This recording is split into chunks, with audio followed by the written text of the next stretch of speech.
Ozana bana 5 2 3 yaya okopesa combien de pain pour mwana tonda silombo tokanisa ki oza mwana mboka ata ndengo yibaki bokonzi bakabela ki reserera bokonzi tokidisa ki mitema tokasa ki okobongisa osaleli biso eloko te ozogisi mitema na biso tozo senga na yo salela mikolo na yo mibale o etikali soki tokomi na suka ya nani ya 2023 biso toza ba intellectuel toza ba na Congo toza ba na Nzambe toboyi ko brutaliser yo pozo a raison tozo zela mikolo na yo esuka mokolo yango okolia ngulu Congo eza ya biso mais Congo na minute ezokoma lokolo ya biso te ezokoma lokolo ya Félix Tshisekedi Tshilombo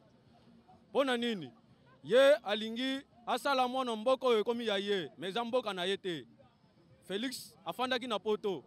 azape mwana mabelo te soki azolenge te biso mpe bajeune mpe to réagir mpe na ndenge na biso na makambo élection mpona tour oyo na moto oyo atiaka ye nanu wana mbala liboso ye kutu aleki ye na force mais Félix aza na makasi te bitumba ya kwa muntu wana ndeko na ye wana aza na ye na parlement wana président ya assemblée wana mboso azokosa ye bitumba wana eza partir na bango moko bamboso wana bayebi makambo wana. Isaki News Télévision, l'homme simple, José Young, Pakistan Mabian, lié l'image. Il y a un temps pour toutes les choses dans ce monde. Sosola, Sosolam, yeah, yeah, yeah, Sosolam, Mbote na ba fidèle internaute nyonso ba fidèles abonnés na biso ya e-news télévision de partout dans le monde là où vous êtes, je vous salue. C'est toujours moi Platini Lukao, votre humble présentateur de l'émission Éveil du peuple sur e-news télévision. Là, je dis un grand merci à tous nos fidèles abonnés. Merci vraiment pour votre confiance na fidélité au boza ko koba ko pesa biso jour et nuit na chaîne abino bolanda kamikolo nyonso Isaki News Télévision. En tout cas yonan o s'abonner te abonnez-vous massivement soki mbano ya liboso o tomber na chaîne o. Je dis également un grand merci na numéro 1 là je vois la patronne Maman Rose, la patronne balobi sponsor numéro 1 ya Isaki News Télévision yewana na peso ba coup de chapeau belé maman pe alanda kanga mingi na ba intervention to émission nyonso ekotaka na kati ya chaîne abino sans oublier balobi na masolo ya Kabelo adresse ezaka simoko maman Mifi Kabelo na France sokoza na posa Kabelo original contacter au côté la deux cités comme la biso na commentaire to ko mettre en contact na ye pe na ko bossa na te José Yungu l'homme simple yo pe ba coup de chapeau na yo sans oublier Demi Vision donc les réalisateurs professionnels ya Isaki News de télévision soki bo mona ka biso na bilili ndenge bo mona kana traitement bien montage bien eza grâce à Demi Vision. Tant oui sont toyaka na beitando ikieto pe minene pona ko présenter bino basango oyo wapi ebimi lokola monde média etambolaka na basango tozana basango oyo eza ko tambola mikolo oyo na monde média ya liboso to komeka mpe kolobela lisolo ya to ya dollar to yebi biso nyonso ke to ya dollar et comme pas ya batu misusu 22 et pas ya batu misusu 23 et pas ya batu misusu pour que 24 donc ezoye banato juste eza combien ba misu ba komi da koloba o kalate ezo koma na 25 chose étrange franc congolais na biso ezo kita valeur nango ezo sila mais mbongo ya bapaya eza komata pourquoi parce que nyonso na Congo e koma ko salima na dollar donc toza ko diminuer valeur ya mbongo na biso et puis toza ko augmenter valeur ya mbongo ba et komi ko futa ndako il faut ka dollar mais to ko présenter bino ba interview o wa bezali réaction de la population congolaise par rapport à augmentation ya to ya dollar situation moko ya pasi makasi o ezo pesa pasi na bateki ezo pesa pasi penda na bayi congolais surtout ba o baza na makokite et komi batu ba comme incapable ya kosala likambu xy à cause de dollar azana dollar te soki poza na franc pour ozo dollar ngo il faut somba tant ko somba wana na bato et komi lelo en tout cas ça fait très mal beaucoup landa na ba etandoike réaction ya peuple congolais pe to ko chité na point o etali situation il y a quoi mutu et ça gravé encore une fois de plus kalate awa na mboka kinsele ba wuti susu ko boma batu donc na minute mboka kinsele etikali vide batu ba kimi to mona ki mwa kimia esilaki e banaki kwa mutu dumi tout ça kimi esilaki batu ba yaki okota mais dernièrement c'est le pire Kinsele est à danger to proposer bino ba vidéo nango na ba interview ya ba ndenge ba réagir ça qui pardon par rapport à la situation et puis point ya suka to kolobe la déclaration ya mwana mboka Eliezer Tambwe o ya lobaki na etando ineneke il y aura pas d'élection parce que le pays est en guerre mboka eza na guerre élection et kozalate mais to koloka o ezali réaction ya peuple congolais par rapport à la déclaration ya monsieur Eliezer Tambwe en tout cas kozapete landa émission tina suka toko fongola basango na ba interview ya liboso kaka ndenge na lobaki oyo ezali to ya dollar eza komata eza kokita te bolanda nini au peuple congolais a réagi ça qui par rapport à la situation na et bon tozonga juste après pona ba sango mususu dossier dollar na Congo est comme augmenté pourquoi parce que au total dollar et kitaka soki biso mo tozo produire tellement que tozo produire na marché mondial toza toteka ta iloko te so ke osomba okendeka na mbongo dollar soit monnaie na bango mususu mais na logique ezalaka soki biso tozo teka biloko na frontière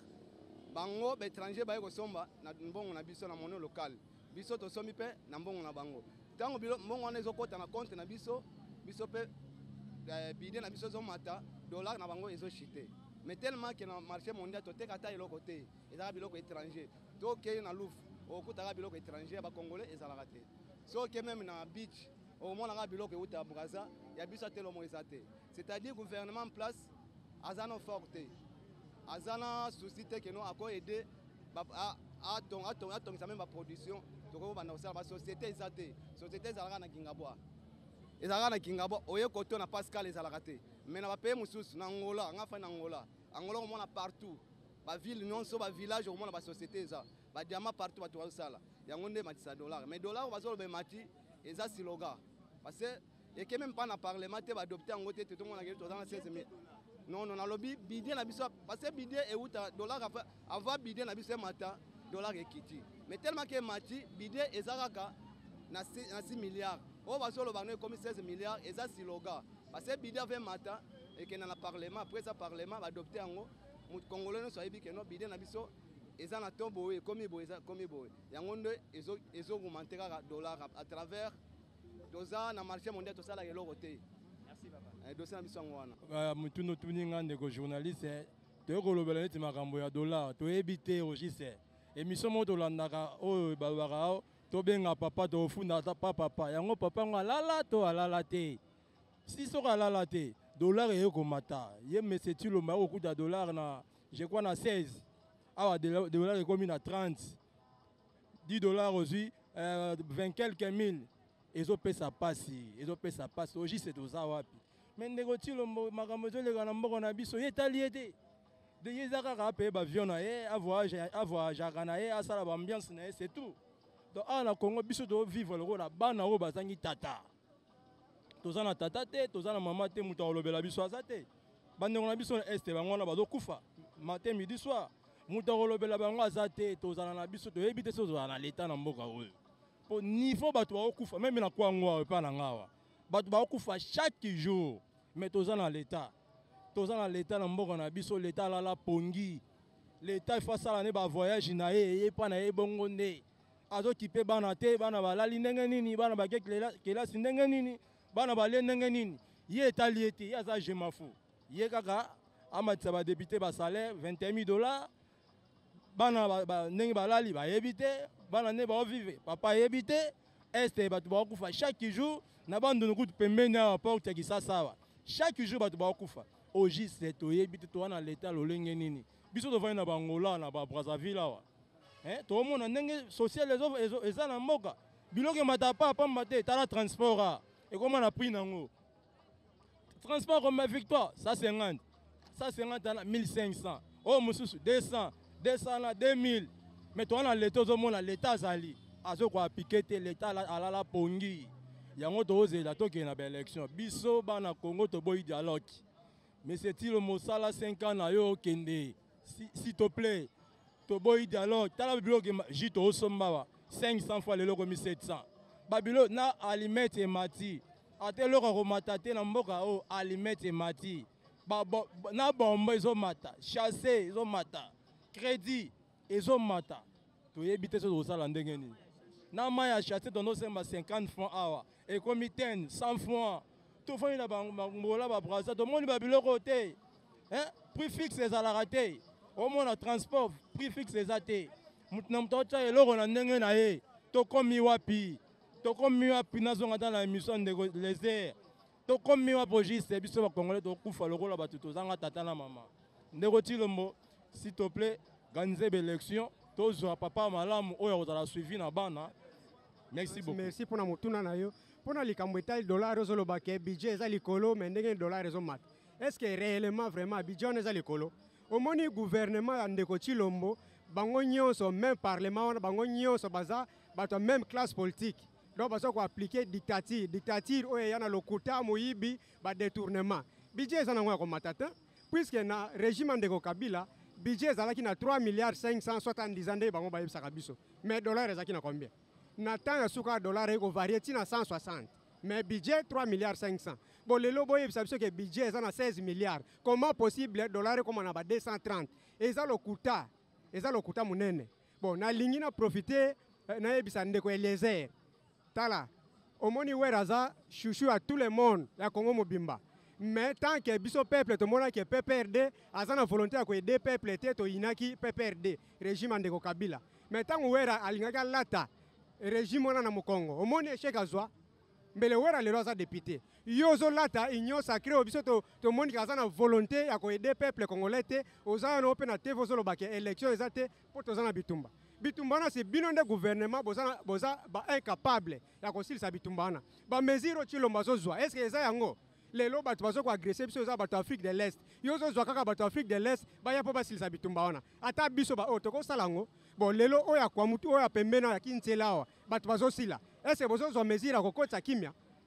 biso to lobi ma kimia na est ou bien kimia na région na biso na pays na biso mobimba soki régime na bino ekei tozwi président sika ba député asika nde ba kozala capable ko silisa nyonso oyo même social ko vanda insécurité ko sila yango biso peuple congolais toza déterminé keba Eliezer na lire na ona yo kozala na charge o nyonso ko bimao yo nde muto ko surcharger nango to ebisi yo soki bosala erreur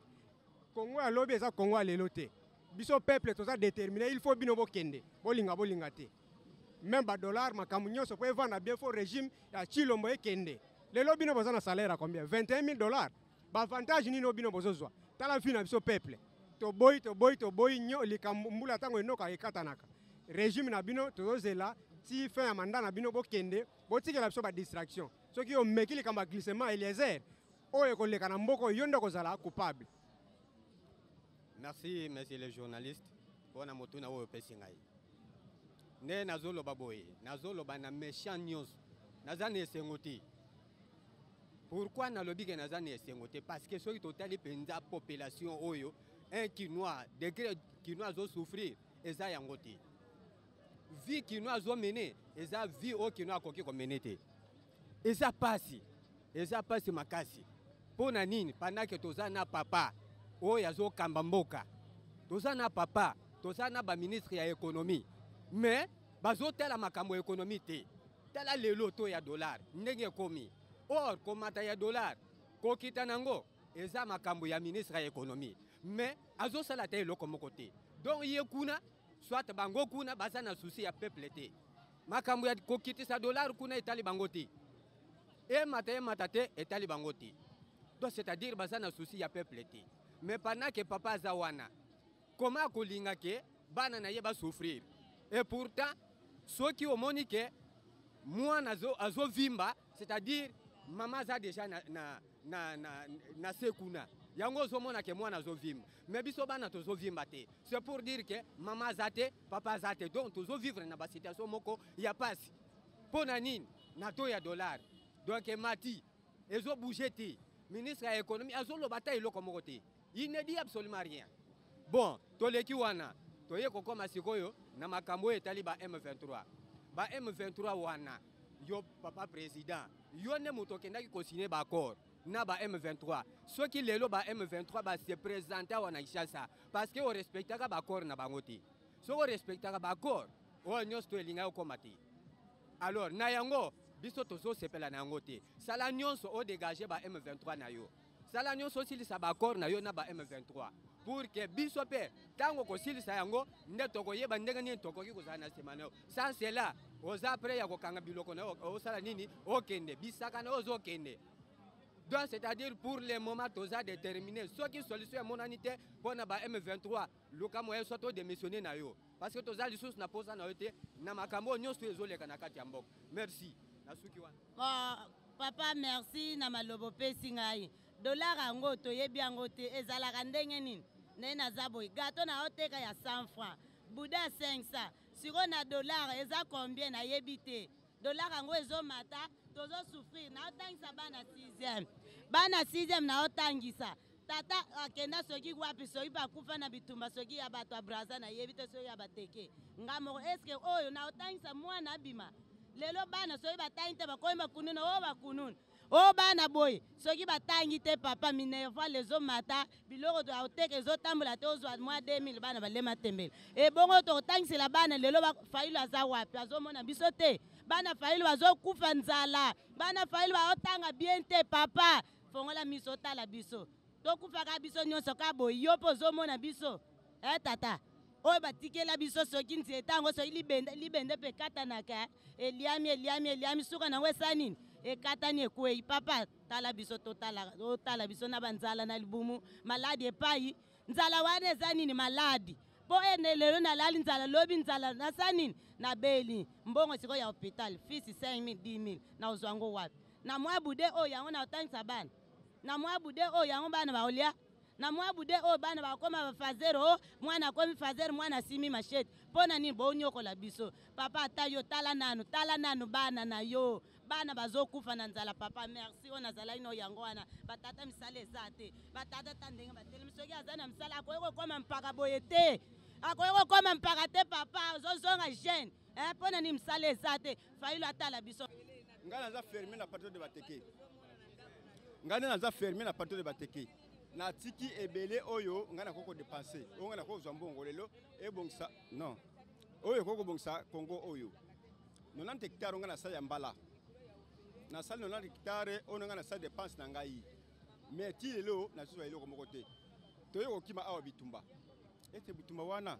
ti lelo tokosala nini 90 hectares ngai nasali na mbala na plateau de bateke naza fermier ti lelo na dépenser eloko moko te lelo akimbi bitumba tolesa population tolesa batamboka sikoyo mpona ngai na dépenser mbongo ebele mais sikoyo tosuka wapi tozokende wapi papa yo nde oza papa ya bana yeba nini okosala mpona bana na yo na bituma oyo eza na plateau bateke tokosala nini nasuka wana merci mboka na biso en tout cas biso toza bato moko oyo nzambe atinda biso na mokili lelo so toponi yo mokonzi mpo obongisa mboka na biso mais niveau okoma likolo biso tokomi kosouffrir bana bakomba kuluna na niveau akosilisa classe asisi classe gradia licencié mpo asilisa classe ake musala eza te na mboka na biso tala na batalibana bazoya lisusu na mboka na biso bamatisa biloko biso tooteka mpo tozwa bénéfice ya malunga eza lisusu te omona tolandi desa likolo mokonzi oyo biso tovota yo eza kaka yo moto ovota na bisika oyo nyonso kopona biso lobela biso mpe peuple oyo toza posa na yo tala bato oyo tia liboso aza na intérêt na ye famille na ye bénéficie libota na ye bénéficie mais tala libota lelo ekomi kofinga yo nani président ekomi kotola yo président mais yo mokonzi lelo ozopesa makambo malamu kuna na population yo lobela président olobela nani peuple mpo na mboka lelo ya to lelo tala to na mo d'abord ese dollar eza ya mboka na biso eza ya dollar te eza ya franc mais na franc wana biso tokomi kosalela yango lisusu te tokomi ka na dollar en tout cas vraiment mokonzi yo moko tala mboka oyo so lelo osali eloko malunga mpo na peuple lelo oumela osala lokola mobutu asala 35 ans na mboka bon lelo lisusu totala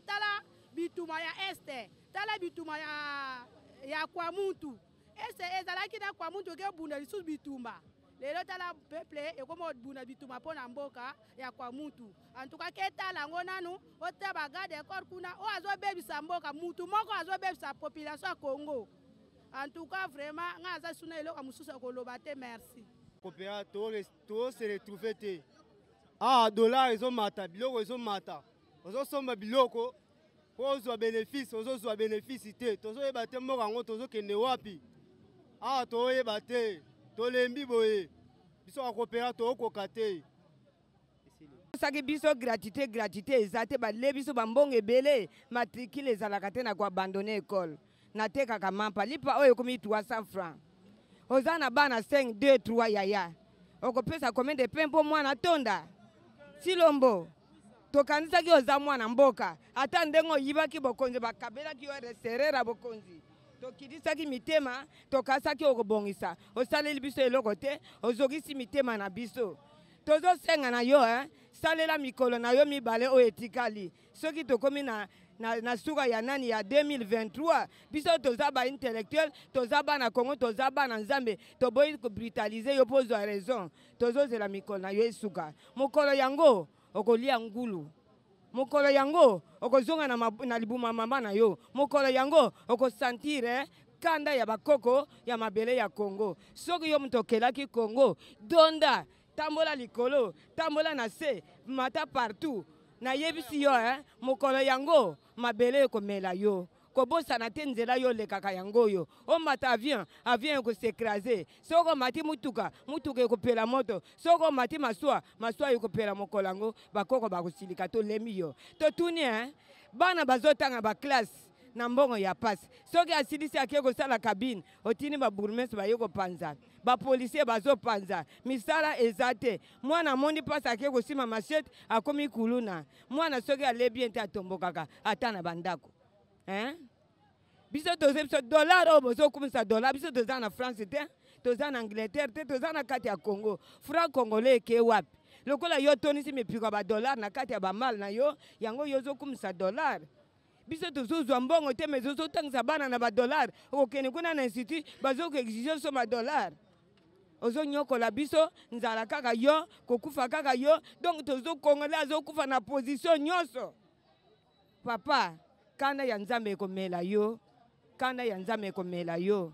sala nyonso okoleka mobutu te tondimaki teke mobutu akosila ngala na mboko oyo tondima te Joseph Kabila kosila ngala na mboko oyo yo mpo kosila lokola mungu ezosila na nzungu tolaki yo kangango bien na motema na yo sala je crois que bouti kolanda binomoko o wapi ezalaki réaction tope ba intervention ya population congolaise je n'ai pas de commentaires à ajouter là-dessus boyoki nini o balobi par rapport ya to ya dollar ndenge ezakomata ezakokitate en tout cas gouvernement sokolandi ba interview ya bayi kongomani parce que bisonyo toza ba kongomani en tout cas pour porter des cœurs à koluka ko trouver solution na problème ya to ya dollar il nous faut valoriser notre monnaie que de valoriser la monnaie étrangère toko kitana basango ya mibale oyo wapi na utaki koloba na introduction na ngai kinsele e uti dernièrement kozala attaquer ba individu wana o babane ko boma batu na kwa mutu bakomaki na dumi tout ça makambo ngo esalaki mwa kokita mais dernièrement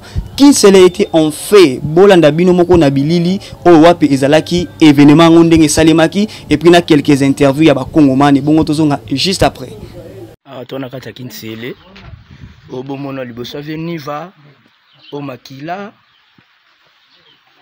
awa nakata kinsele awa na boutique veniva na pharmacie o nyoso bomona moto o nyoso moto tala filmenga ta o nyoso moto secoriste toza azokanga bibembe o nyoso moto bakati loboko bakati mutu nyoso oyo ozomona o tonakata kinsele oyo basali sabotage bapiller omona o nyoso o ba boutique bapiller kando mona bapiller makasi eloko etikalité na kata mboka nyoso ba boutique o nyoso bomona oyo o nyoso bapiller babuki nyoso o mona mutuka mse ezalaki kimikimi ekei o to wana kata kinsele toza awa azomona mobondo toza plein bato bazongi mwandambu peut-être ba moya ko kende ba décharger ndamba biloko ba décharger na mamutuka to kende to ye mopanzi na nzela padona o bomona oyo mutu oyo ope mutu babomi mutu tande ba commissaire o mama tozoyeba te bakati loboko bakati kingo ndezomona kaka boye ndezomona makambo efenema ngo ezawa tozoyeba te o nani awa nyoso o nyoso zomona infirmière nani twana munganga azosala biloko mwasi ya mère nani ya père nani ya kutu toye awa mususu yeyo mama tozoyeba bakombo te bilongi ezomona na te bino mo botala o nyoso botala oyo machala te o nyoso bomona bino moso o nyoso botala tokei tolonge na nzela padona tozomata toye mopanzi obomona mutuka Renault ya chef ya Butulu lobi tokende débat bozongela makala ba patron yango esali biso boye tokuta na événement nazui permis. Merci en tout cas, merci pour la micro pesengai likambo ya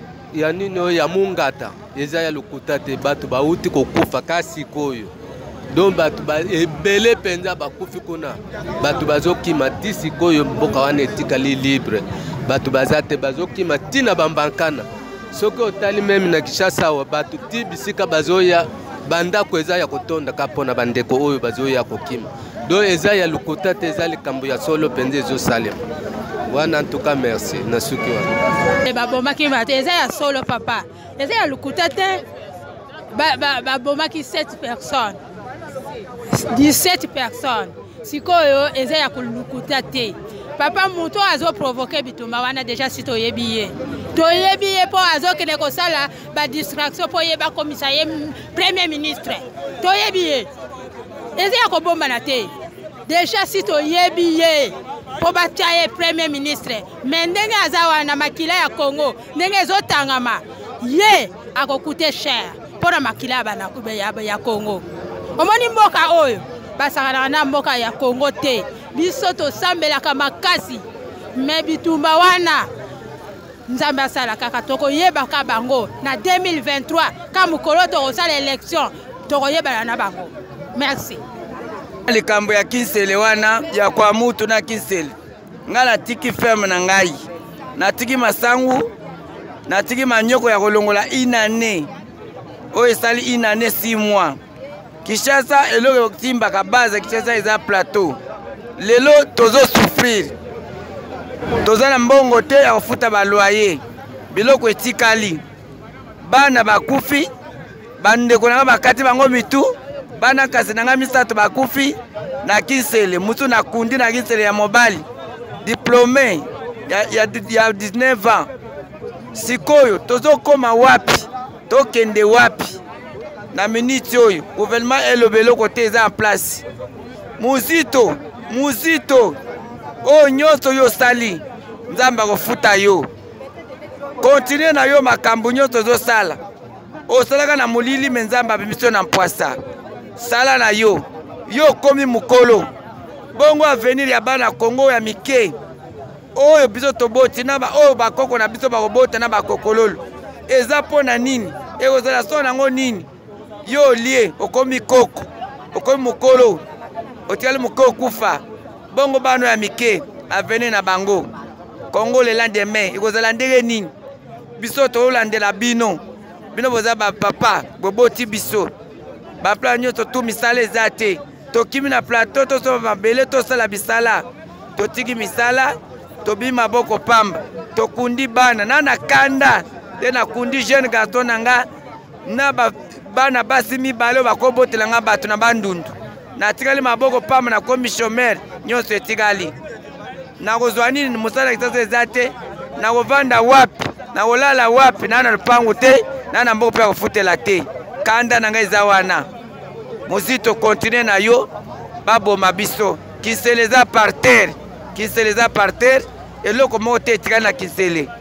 bana bakufi biloko totiki batumbi moto nyonso eziki eloko moko te tozwi merci na yo. Pour finir, en tout cas, na kotia ba commentaire te ba image na ba interview ya ba Kongomani nde eloba. Pona kochite na ba sango ya lelo to komeka mpe kolobela masolo ya guerre ya est ya République démocratique du Congo au depuis banda ezo silate ba Kongomani baza kokufa jours et nuits gouvernement meka ki mwa kozwa makoki ya koluka ba force régionale et tout ba ba épaulé FARDC mais jusque là il y a toujours la paix à l'est de la République démocratique du Congo. Monsieur Mwanamboka Eliezer Itambwe dernièrement vis-à-vis ya ba élection ndenge tozoko ba kalate na ba élection a ote ko la déclaration moko o epesi ba Kongomani kande ya makasi ya koloba ete vu que le pays est en crise est en guerre il y aura pas élection na kolinga bolanda o wapi ezalaki réaction ya ba Kongomani na situation ya élection par rapport ya état omboka Congo ekutami na minute yo en guerre et puis par rapport ya déclaration ya Mwanamboka Eliezer Tambwe bongo tozonga juste après pour clore.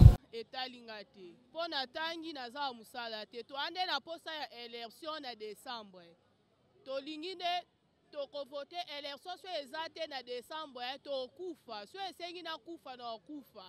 to mema na ba musi tina vili kuna to saka na posa ya élection to boyi na biso obitumba te élection de ezala to luka président mususu o to rotia ona ngana lo bengwana. Merci papa pour la parole pesingai.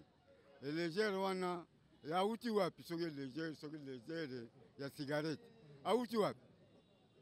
Élection eza te na ndenge ni. Ye bote benge président. Akotaki na nini? Akotaki na nini? Élection te. Biso tolobi kaka élection. Soki élection eza te. En tout cas, bo bazo kufa na kwa mutu. Baza muke mawa na kisasa. Soki pe bote tembe. Kaka na mois de mai. Bazo kotawa. Soki bote tembe. Baloba bien. Élection il faut izala. Na Congo élection il faut izala. Pour la constitution na biso izali, muta ko zabo konde fa leka na élection. Soki élection izate papa. Na kwa mutu baza muke me boto okata na vila kisasa ebele. Ebele bakoya. Mabele eza bakoko na biso.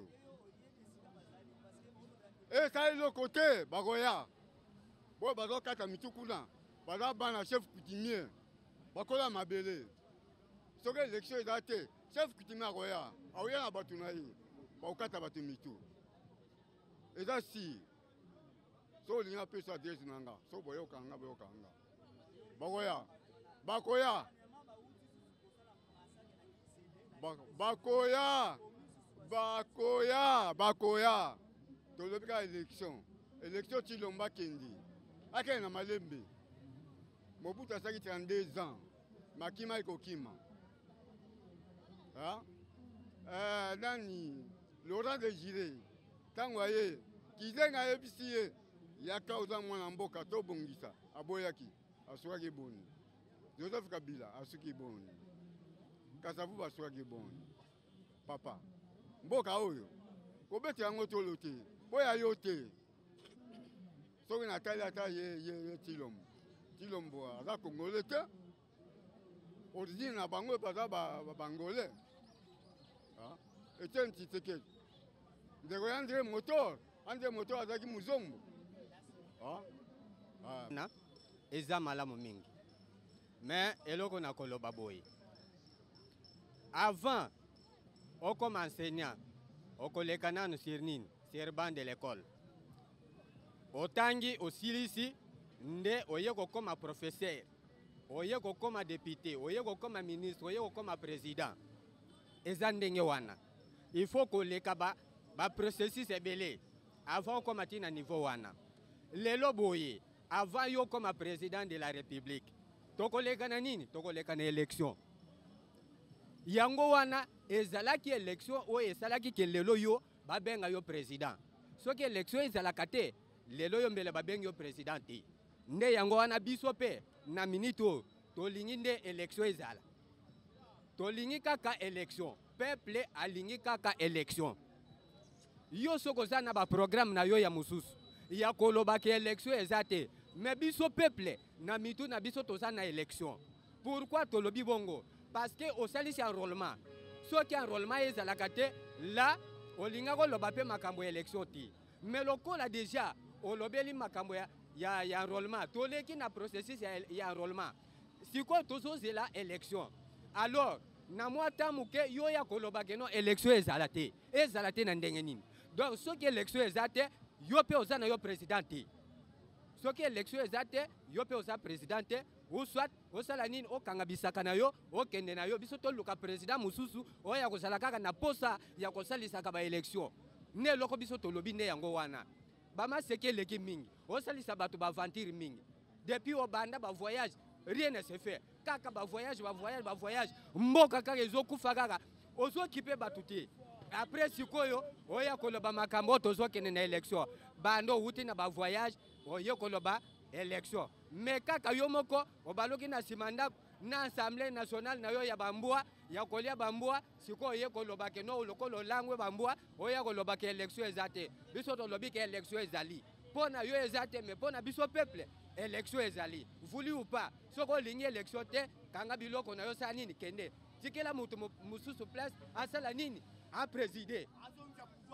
zwangisa pouvoir ya bato oyo yibaka parce que lokola yo yibaka ya koyiba yango wana oza na posa ya élection te oza kaka na posa ki oyiba kaka mais na mbula oyo okoyiba ngo lisusu te biso tolingi nde élection c'est élection voilà souci na biso peuple ezaka nde tozokende élection soko lingi te kanga biloko na yo sa nini kende na suki nde oui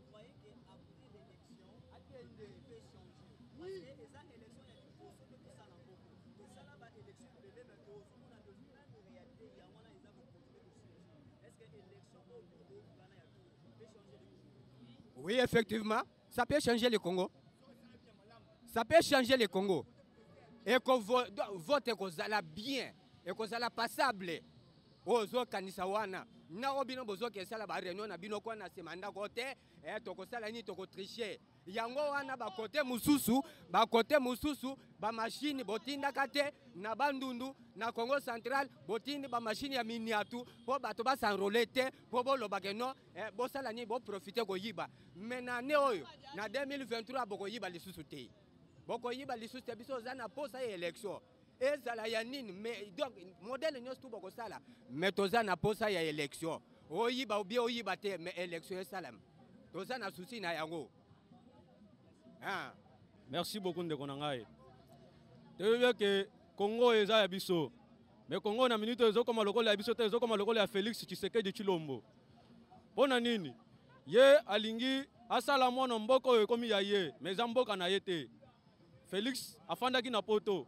Azape mwana mabelo te. Soka azolenge te biso pe ba jeune pe to réagir pe na ndenge na biso na makambo élection. Pona tour oyo. Na muto achaka yena nuwa na mbala liboso. Yekuta leki na force mais Félix azana makasi te bitumba ya kwa muntu wana ndeko na ye wana zana ye na parlement wana président assemblée wana mboso azokosa ye bitumba wana eza partir na bango moko mboso wana bebi makambo wana soki élection esalami te biso ba jeune na Kinshasa wa ezala bitumba est wana eza muke mais eko sama na Kinshasa wa eko zala ebele pe l'équipe wana yeso kazola na makambo ya mboso azolanda makambo ya bandeko ne bazouta na poto azoya ko nommer bangwa Félix soka za mutu amawa ndeko na ye wana azo souffrir na boloko na ye na mwasi na ye Jamai Kabun mais aza mutu moko souffrir na ye soka zu pouvoir wana eza pona Jamai Kabun mutualité po aza pouvoir wana lelo pa Joseph Kabila bazaka na Genève na ba camarade na ye mais bakay na Genève basoli po mona keta za faux pion yango to donc banomaki ye to moni ke peut-être akoko memela biso ma ba discours na ye alukuta wana era kenaki après serment na ye mais nzoka nde ba discours moko ya lukuta en tout cas bitumba ezala na ba voisins ezala te mais cette fois-ci élection fait salama ya za mobali pona nini place wana ya lekaki ezaki à partir de l'élection comme aza mobali amoni que te na mobali na se sentir bien yango ya toke na roulement tant to s'enrouler c'est que élection ezali et mata ekita biso ba jeune ayeba bien que te le 23 décembre à partir de 0h to sala marche tokosala pe marche wana bulumbu poto lakiseke te mboka oyo eza ya ye te eza mboka bakoko batikela biso ba jeune tokosouffrir boye te ekomi mpo obima okoma na wenze na zando kuna oza na pascal afo dépenser presque ba 4000 5000 mais eza mbongo ya ke mutoke na wenze bokolia ozokota na alimentation boye po Mama Thompson donc faut na 15 000 francs yebisanga ndeko na mboko ezokende wapi c'est que matama na ye wana yango nda toni $7 po mataka ya vimbaka na libumu biso ba jeune ba peuple to souffrir makambo wana to boyi yango comme azwaki mo pouvoir wana na bosengi asenga ki pe ba yede ye 5 ans na ye sili mais le 23 décembre à partir de 0h tous les peuples bitumba eya te tokondimaka tokufa po ye amata pe succès kasala nini aboma pe bato na Congo yango nde tolobi marko wana soki azolanda makambo ya camarade na ye mboso epa na ye kuna asali nini asali eloko moko te kende na mboka mboso bato bazolela azokenda wa RAKI mpo na akende kofete fete ya Noël azobenga bakuluna azopesa bango mbongo $500 na tono donc fi mobimba ya carburant yebisanga fi mobimba carburant wana ozopesa bato ya mabe na mboka po baboma mboka po batuma mboka to basala nini yo ozali président ya assemblée ere ozozwa fi mobimba carburant ozobenga bato mabe bazoboma bato baye osangai na bango ozi fi mobimba carburant opesi bango $500 yango ozopesa bango mpona massacre nini kete baboma mboka mpona baprofita kete comme bitumba eza kote oyo élection esalama te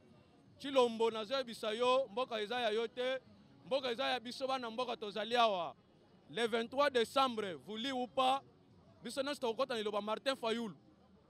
vuli ou pas okokende mpo mwana kete mboko eza ya bakongole okomona yango mutu na yo camarade na yo azalaki na force atikaki yango mpe na tembe ndenge yo mpe kotika yango mpe na tembe tour oyo merci beaucoup. Merci papa journaliste pour na mutuni otuni élection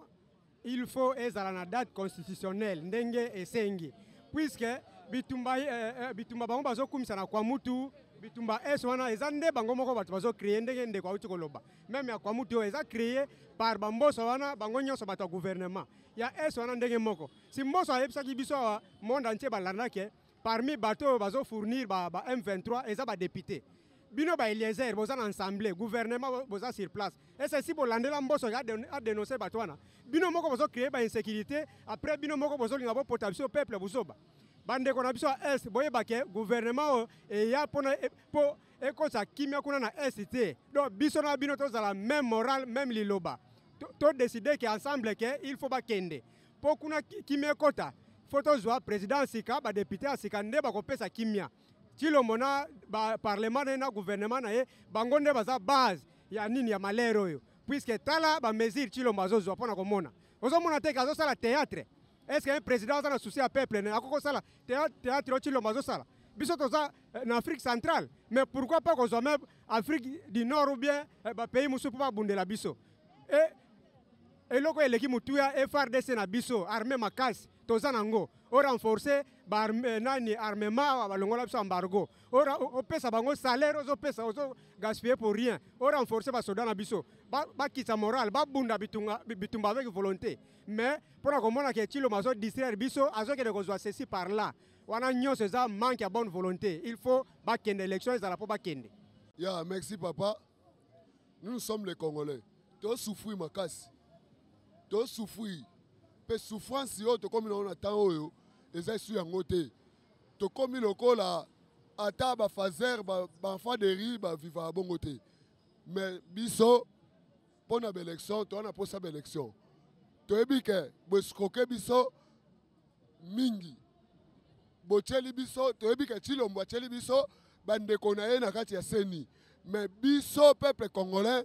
toza pwe ya kokende na bato nyonso ya tie wana na élection toza na posa élection oyo ezali crédible oyo kozala transparent toza na posa élection biso toza na posa élection mpo toza na posa changement na mboka oyo tosouffrir makasi ta ba age na biso tokende deya ba 45 ans déjà tozaka na bandako ya baparent na biso na bana na biso na bakoko na biso toza na kati ya bandako ya baparent na biso to parvenir kozwa ta ya kosomba ta lopango te to ya kofutela ndako quelque part mais biso po na souffrance to souffrir na kati ya Congo tozali na posa élection tozali na posa élection mutu nyonso ya tshela biso tokokende na ye oyo be sécurité ya zoluka lelo boye awa na Mungata Mungata Mbanka na Dumi, bazo boma batu. Batu wana tozoe ba bato ba boma batu te. Moi je suis Muyaka. Ngaza Muyaka, tofani na bateke, tobani na bateke, bandanga na botama, to tikala komona ba comportement ba genre ba comportement ya biloko wana te. Ba biloko wana to ebeli yango musika na ba est du pays côté ba boma batu. Mais le lobo est commis déjà pembeni ya Kisasa. Donc biso ekosimba te. Pe tokotele melango tina suka. Soki élection ezate ye loba akende. Soki élection ezate donc biso toko kufa lokola baza posa ba boma biso. Merci. Voilà, comme je vous ai toujours dit, tout est bien qui finit bien. Je crois bien que vous venez de suivre les différentes interviews. Je n'ai pas de commentaires à ajouter là-dessus dans interview. Boyoki, Owape, Zalaki, déclaration, yaba Konkomani par rapport à sujet mis sato to uti ko traité, sujet ya augmentation ya taux ya dollar, sujet ya agression ya village en Kinsele, Peyasuka, situation ya guerre à est et puis bas élection. Boyoki, Owape, ba Congolais, balobi, en tout cas, ngana bino po na lelo, toko et Nebisika Oyoto Kutami na minute, comme je l'ai toujours dit, tout est bien qui finit bien. Je rappelle qu'à l'antenne c'était Platzi Lukaou, votre humble présentateur de cette émission Éveil du Peuple. Tant que tu as Éveil du Peuple, donc il y a une émission où yo ici qui sont mis aux Hollandais, en tout cas au cause éveillé na makambo, aux ala qui na prudence au cause vigilance na makambo. Je crois que les émission éducative et tiagapé et belé. Un grand merci na bande konyo so bazui di baku ya kolanda biso. Portez-vous bien, on se retrouve au prochain numéro.